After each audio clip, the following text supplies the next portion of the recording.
सामने आ रही हल्द्वानी दंगे में अब्दुल मलिक का नाम सामने आया है और ऐसा पूरे दंगे के पीछे इस शख्स की भूमिका थी। सरकारी जमीन पर अवैध कब्जे का आरोपी है मलिक। सरकारी जमीन पर प्लॉटिंग करके बेचने का भी आरोप है अब्दुल मलिक पर। हल्द्वानी दंगे में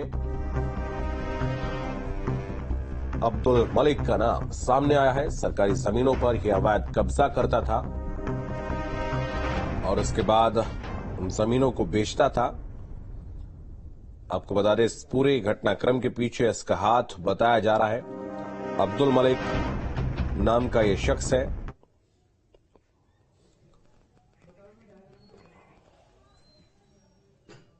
हल्द्वानी हिंसा के मास्टरमाइंड के तौर पर अब्दुल मलिक को देखा जा रहा है। अब्दुल मलिक शहर का पूंजीपति है। कई बिल्डिंग और कई दूसरे कारोबार हैं। काफी संपत्ति अब्दुल मलिक ने कमाई है। राजनीतिक तौर पर भी काफी ज्यादा सक्रिय है। इससे पहले अब्दुल मलिक चुनाव भी लड़ चुका है। मलिक का बगीचा, जहां पर ये पूरी बुलडोजर की कार्रवाई हुई और जहां पर पूरी हिंसा हुई, उसको कहा जाता है क्योंकि अब्दुल मलिक के पिता और दादा के पास वो जमीन थी जो जिस जमीन के बारे में कहा जा रहा है कि वो अवैध निर्माण उस पर किया गया था। करीब 2 एकड़ से ज्यादा की जमीन थी जो कि लीज पर ली गई थी गवर्नमेंट के द्वारा, लेकिन उसकी लीज खत्म हो गई थी और फ्री होल्ड नहीं हुई थी वो जमीन। और इसी के चलते प्रशासन ने नोटिस दिया था, अवैध निर्माण को हटाने का भी नोटिस दिया था, लेकिन उस जमीन पर अब्दुल मलिक प्लॉट काट रहा था। वो संपत्ति बेचने की भी कोशिश कर रहा था, जिसकी लगातार शिकायतें प्रशासन को मिल रही थी। और ऐसा कहा जाता है कि उस पूरी जमीन को बचाने के लिए आवरण के तौर पर उस पर मदरसे का भी निर्माण कराया गया था। ऐसा बताया जा रहा है कि अब्दुल मलिक ने इस पूरी हिंसा की साजिश रची। वो किसी भी तरह से जमीन को बचाना चाहता था, क्योंकि सिर्फ मदरसे की बात नहीं थी। 2 एकड़ जमीन में जो प्लॉटिंग हो रही थी, उस प्लॉट को बेचकर भी, क्योंकि जमीन यहाँ पर सोने के भाव हो चुकी थी, उससे वो पैसा कमाने की चाहत रखता था। जिसके बाद ऐसा कहा जा रहा है कि ये पूरी साजिश रची गई और जब प्रशासन यहाँ पर बुलडोजर कार्रवाई करने के लिए आया, उस समय उनके ऊपर पथराव किया गया, आगजनी की गई और हल्द्वानी शहर में पूरी तरह से तनाव हो गया।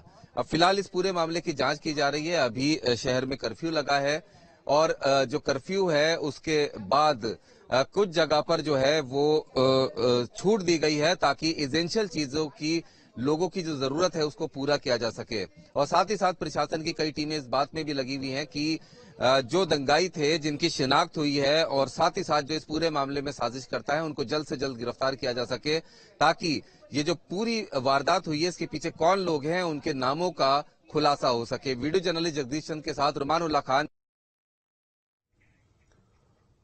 तो हिमांशु हमारे सहयोगी अधिक जानकारी के लिए इस वक्त हमारे साथ जुड़ रहे हैं। हिमांशु, इस पूरे घटनाक्रम में अब्दुल मलिक नाम के एक शख्स की भूमिका सामने आई है और बताया जा रहा है कि सरकारी जमीनों पर अवैध कब्जे करके वो बेचा करता था। इस हल्द्वानी दंगे का मास्टरमाइंड भी है ये। देखिए, पहले अब्दुल मलिक का अगर हम बैकग्राउंड की बात करें वो जान लेते हैं। दरअसल अब्दुल्ला परिवार हल्द्वानी का एक बड़ा नामचीन परिवार रहा है और ये अब से नहीं, अंग्रेजों के समय से यहाँ पर ये ठेकेदारी किया करते थे। और तभी से 1937 के अंदर जो यहाँ के एमएनए हैं, उन्होंने जो जानकारी दी उनके अनुसार ये जमीन उन्हीं को अलॉट की गई थी और तब से ये पट्टे पर इस जमीन पर मालिकाना हक रखते थे। लेकिन अब से पहले, कुछ दिन पहले, तकरीबन 2-2.5 साल पहले इसकी लीज खत्म हो गई, लीज को रिन्यू नहीं कराया गया और उसके बाद इस पर नूजल यानी कि सरकारी संपत्ति ये घोषित हो गई, जिसको वापस लेना था सरकार को। 5 एकड़ जमीन में से 3 एकड़ जमीन को पहले ही गवर्नमेंट वापस ले चुकी थी, लेकिन 2 एकड़ जमीन पर निर्माण कार्य किया जा चुका था। वो चाहे किसी भी नियत से रहा हो, या तो इस वजह से ताकि सरकार इसको ना, और इसीलिए उस पर अवैध रूप से मदरसा या फिर मस्जिद निर्माण कार्य करवाया गया हो। लेकिन अब्दुल मलिक का नाम अब तक इसमें साफ तौर पर नहीं आया है। जो एलआईयू की इंटेलिजेंस रिपोर्ट है उसमें भी अब्दुल मलिक का नाम नहीं आया है, क्योंकि जिस दिन दंगा हुआ था उस दिन अब्दुल मलिक यहाँ नहीं था। ये एलआईयू की रिपोर्ट है।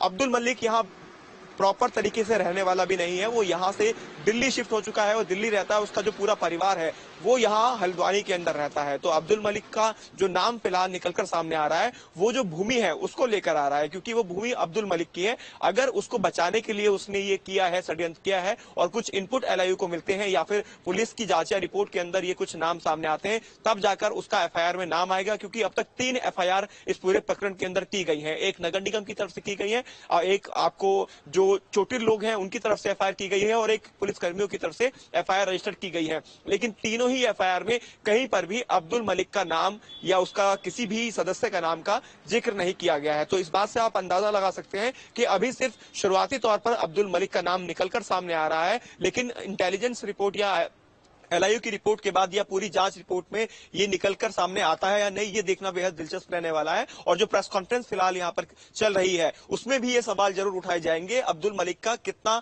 इस केस से या इस जो उपद्रव हुआ है उससे कितना लेना देना है, क्या उसने प्लानिंग करके ये सब कराया है। क्योंकि एक रसूखदार परिवार अब्दुल्ला परिवार हल्द्वानी का है, परिवार के तमाम बड़े सदस्य यानी बड़ा एक कुनबा कह सकते हैं वो अभी भी हल्द्वानी के अंदर रहता है। उनमें से किसी का नाम भी एफआईआर के अंदर भी नहीं है। मौजूदा आदमी यहाँ के वो बताए जाते हैं रिहायशी इलाके के अंदर रह रहे हैं और अंग्रेजों के जमाने से वो ठेकेदारी यहाँ पर करते आए हैं। तो ये अब्दुल्ला परिवार का पूरा रिकॉर्ड रहा है। जहां तक बात हम अब्दुल मलिक की करें, जिसका बगीचा यानी जिस बगीचे पर 2 एकड़ जमीन पर ये मदरसा और मस्जिद बना हुआ था, उसको बचाने की एवज में अगर ये किया गया होगा तो जरूर ही उस पर एफआईआर भी दर्ज होगी और उसके खिलाफ सख्त एक्शन लिया जाएगा। लेकिन रिपोर्ट क्या कुछ निकल कर आती है तब तक हमें इंतजार करना होगा। डायरेक्टली हम ये नहीं कह सकते कि अब्दुल्ला ही इस पूरा मास्टरमाइंड है उपद्रव का, क्योंकि इनिशियल इससे पहले जब 30 तारीख को रिपोर्ट भेजी गई थी और ये कहा गया था कि इसको खाली करा लिया जाए और नोटिस भी भेजा गया था, तब कोई फीडबैक नहीं आया था। और उसके बाद अगर इस तरह का फीडबैक होता या फिर